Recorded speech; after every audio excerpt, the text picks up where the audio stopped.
Demand చేస్తూ ఉన్నాం, మీరు ఖచ్చితంగా ఆ బిల్లు ఎక్కడుందో చెప్పాలి. అసెంబ్లీలో కౌన్సిల్లో బిల్లు పాస్ అయి 4 వారాలైంది. 4 వారాలైన తర్వాత గవర్నర్ దగ్గర ఉన్నదా, మరి గవర్నర్ దగ్గర నుంచి ప్రెసిడెంట్ దగ్గరికి పోయిందా, ఏమైందన్న విషయం ఇప్పటివరకు చెప్తలేరు. ముఖ్యమంత్రి గారు ఏమన్నారు, ఇక బిల్లు పాస్ కాగానే తెల్లారే అఖిలపక్షం దోల్కొని ప్రధానమంత్రి దగ్గరికి పోతా అన్నారు. పోయినరానే ప్రధానమంత్రి దగ్గరికి తెలంగాణ రాజకీయ నాయకులు పోయినరా? పోలే. ఎందుకు పోలే? ఎందుకంటే ప్రధానమంత్రి గారితో వీరికి ఎటువంటి అండర్స్టాండింగ్ లేకపోతే, ఎటువంటి లాలూచి లేకపోతే అపాయింట్మెంట్ ఎప్పుడో వస్తుండే, అఖిలపక్షం ఢిల్లీకి పోతుండే.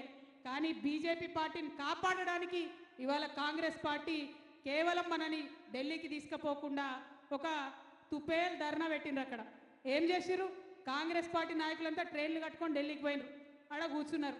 ఇక పొద్దున్న బ్రేకింగ్లు టీవీలలో, ఇక రాహుల్ గాంధీ వచ్చే, అగ రాహుల్ గాంధీ వచ్చే, ఇక మా రాహుల్ గాంధీ వచ్చి ఢిల్లీలో మాట్లాడతాడు, గర్జిస్తాడు, బీసీ బిల్లు వస్తుంది తెలంగాణలో అని చెప్పింది.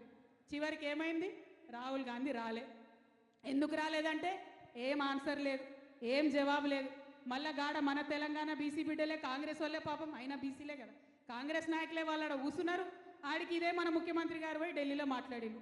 పోనీ ఢిల్లీలో మన ముఖ్యమంత్రి గారు అన్న మొత్తం దేశానికి అర్థమయ్యేటట్టు హిందీలో ఇంగ్లీష్లో మాట్లాడతాడంటే మళ్ళీ గాడకి ఇదే తెలుగు ఉపన్యాసం ఇచ్చే.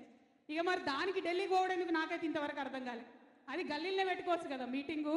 మేమేమంటున్నాం, బీసీ బిల్లు ఢిల్లీలో పాస్ కావాలంటే ఢిల్లీ వాళ్ళకి అర్థమయ్యే భాషలో చెప్పాలి, ఢిల్లీ వాళ్ళ మీద ఒత్తిడి పెరిగే భాష చెప్పాలి, మోడీ గారిని ఒత్తిడి పెంచేటటువంటి పని చేయాలి, బీజేపీ మీద ఒత్తిడి తీసుకురావాలి. మీకు ఎటువంటి లాలుచి లేకపోతే వెంటనే ఆ ప్రయత్నం చేయాలని చెప్పి నేను ముఖ్యమంత్రి గారిని డిమాండ్ చేస్తున్నా.